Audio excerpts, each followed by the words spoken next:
Thank you for joining. This is the weekly wellness report. I cannot believe that another week has just passed. I hope that you are doing well.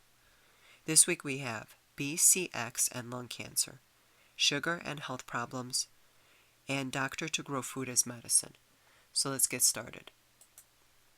Red pigment in red peppers and oranges linked to a lower risk of lung cancer. Zhang Dan Wang, a cancer researcher at Tufts, has spent a long time trying to figure out why carotenoids, the main pigment providing colors that range from yellow and pink to deep orange and red in most fruits and vegetables, seem to keep chronic diseases at bay. When a 2004 study by other researchers showed that eating foods containing beta-cryptoxanthin, BCX, a red pigment abundant in sweet red peppers, paprika, winter and butternut squash, oranges, and tangerines, among other foods, was associated with a lower risk of lung cancer in people who smoke. He made BCX a focus of his research. Since then, Wang and his colleagues have been studying how the pigment might work at the molecular level to thwart lung cancer.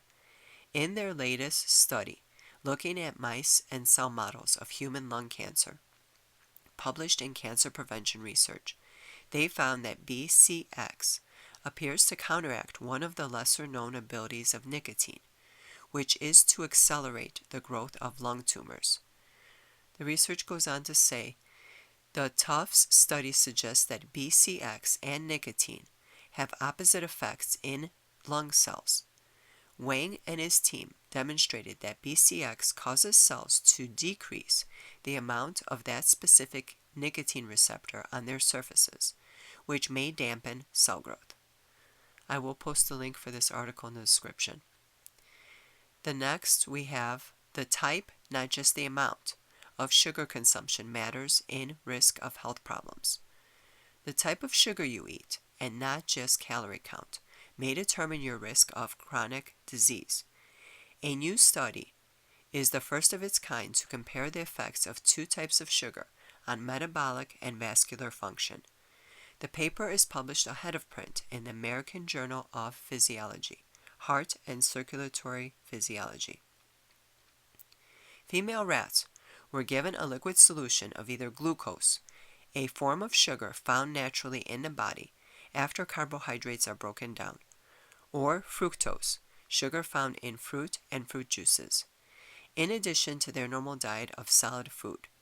The rats received the sweetened solution for 8 weeks, roughly equivalent to a person eating large amounts of sugar for 6 years. The sugar-fed rats were compared with a control group that received plain drinking water in addition to their food supply. The research goes on to show, in addition to higher weight gain, the fructose group showed more markers of vascular disease and liver damage than the glucose group.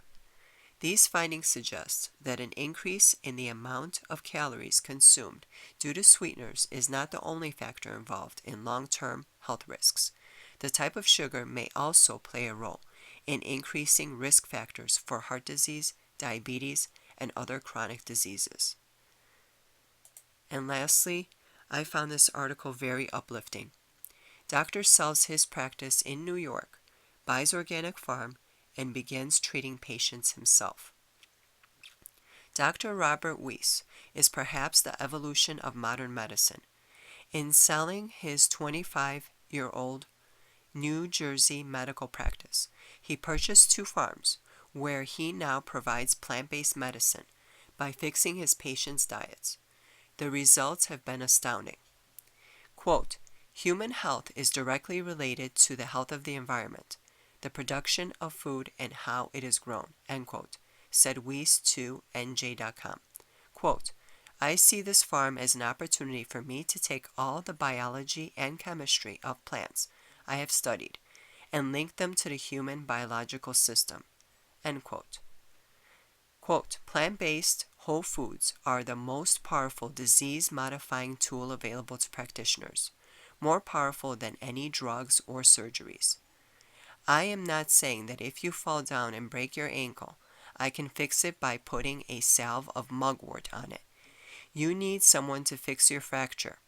I am talking about treating and preventing chronic disease, the heart attacks, the strokes, the cardiovascular disease, the cancers, the illnesses that are taking our economy and our nation down. This is a very interesting article. It is a little bit lengthy, so I will leave the link in the description below for you. Thank you for watching. Good day and good health.